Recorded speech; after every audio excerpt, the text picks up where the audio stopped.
I'm Josh Hutchens, and this is Meditations. Today we continue in the book of Acts, looking at the passage Acts chapter 2, verses 1 to 13.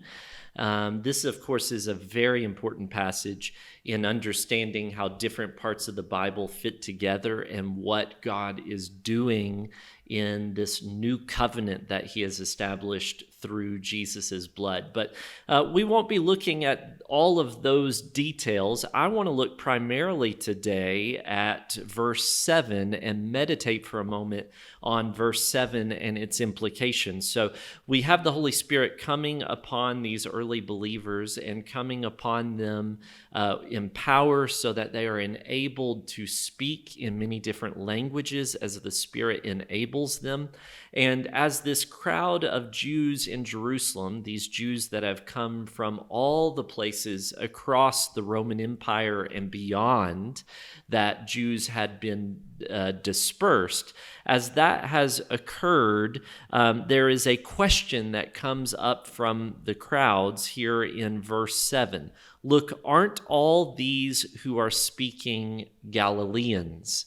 And the insinuation is that because Galileans are from this backwoods area, they are uneducated, they should not be expected to know all the languages that are being spoken right now here in Jerusalem.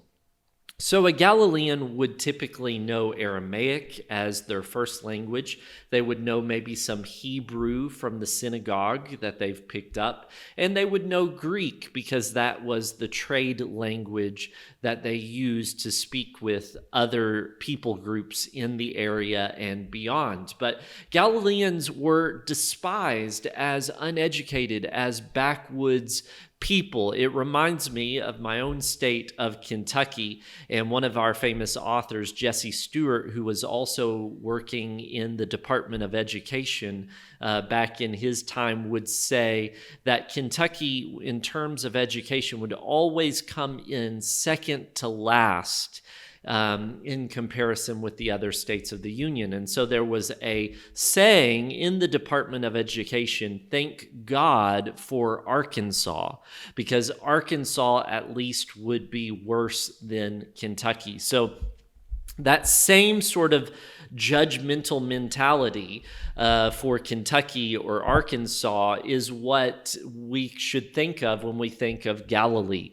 Galilee was this backwoods, uneducated place, and therefore there is even more amazement that the Holy Spirit has given these men the ability to speak in all of these, and women, all of these different languages, and not just give greetings, but to speak this complex, important message, the message of the magnificent acts of God, so that there are two different responses to what they're saying. Some are astounded and they're perplexed. They see what's happening. They don't understand it.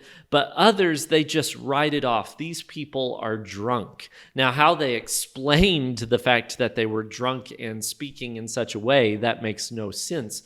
But the point is that God chose people who seemed like nothing to those even of their own culture, even their own Jewish people, despised them so that he could show through them his power. And of course, the same thing is happening today, 2,000 years later. It is that God chooses the weak things in the world.